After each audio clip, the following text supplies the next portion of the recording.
Amerika tidak peduli dengan tetangga. Pernahkah kalian merasa risih saat tetangga menyapa di pagi hari? Atau merasa bising dengan suara ayam dan anak-anak yang bermain di gang? Bagi banyak orang Indonesia, ini adalah hal biasa. Namun, tahukah kalian bahwa bagi warga asing, khususnya dari negara barat seperti Amerika Serikat, kehidupan bertetangga di Indonesia adalah sebuah kemewahan yang bikin mereka cemburu. Di saat kita mungkin mendambakan privasi total, para bule ini justru merasa kesepian di negaranya sendiri. Mereka menyebut bahwa di negara maju, hidup terasa sangat kaku, cepat, dan serba individualis. Hari ini kita akan membedah mengapa cara kita hidup berdampingan justru menjadi obat kewarasan bagi para pendatang ini. Mari kita intip kehidupan di Amerika. Salah satu sumber menceritakan betapa kontrasnya hubungan sosial di sana. Di banyak wilayah di Amerika, orang bisa tinggal bersebelahan selama bertahun-tahun tanpa pernah tahu nama tetangga mereka. Tidak ada tegur sapa, tidak ada basa-basi di depan pagar, bahkan apapun yang dilakukan tetangga di dalam rumah mereka selama tidak mengganggu orang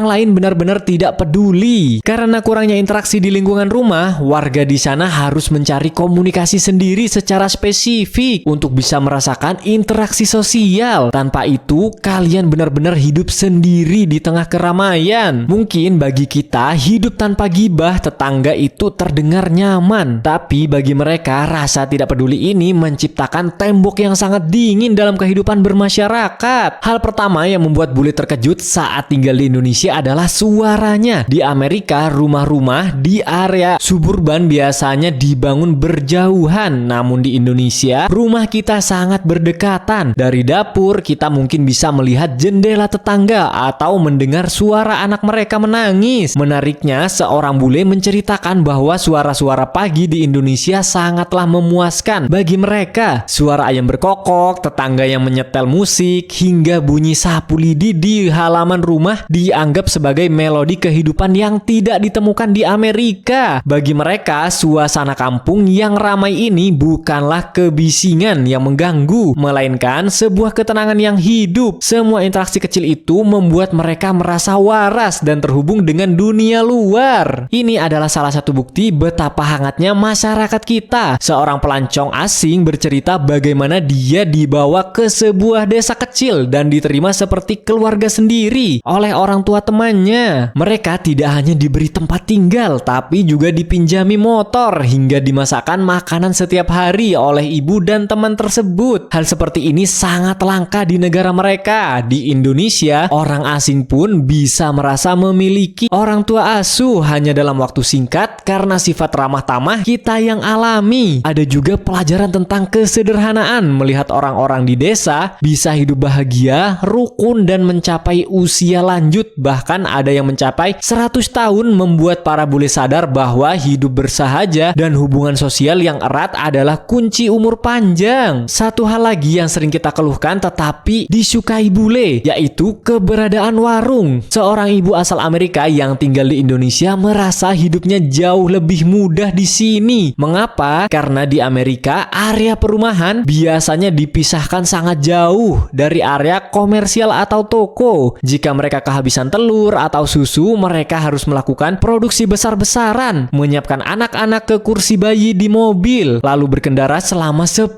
hingga 20 menit hanya untuk ke toko. Tetapi di Indonesia, dalam waktu kurang dari 5 menit berjalan kaki, kita sudah bisa sampai di warung pojok yang menjual segalanya, mulai dari sabun cuci hingga jajanan anak. Kemudahan ini ditambah dengan layanan ojek online seperti Grab atau Gojek membuat Indonesia dianggap sebagai salah satu tempat terbaik untuk membesarkan keluarga bagi sebagian warga asing. Jadi, apa yang bisa kita pelajari dari perspektif para bule ini? Kadang kita terlalu fokus pada kekurangan negara kita sehingga lupa pada harta karun soal yang kita miliki. Hubungan bertetangga yang erat, keramahan yang tulus, dan kemudahan akses hidup adalah hal-hal yang sangat dirindukan oleh orang-orang di belahan dunia lain. Mungkin besok pagi saat kita mendengar suara sapu lidi atau sapaan tetangga, kita tersenyum dan sadar bahwa keramaian yang hangat inilah yang membuat kita tetap manusiawi. Bagaimana menurut kalian? Apakah kalian suka privasi ala Amerika atau kehangatan ala Indonesia? Yuk langsung tulis di kolom komentar ya. Jangan lupa juga support channel ini dengan cara cara klik tombol like dan juga subscribe. Dan sampai jumpa di video berikutnya. Thank you. Di Amerika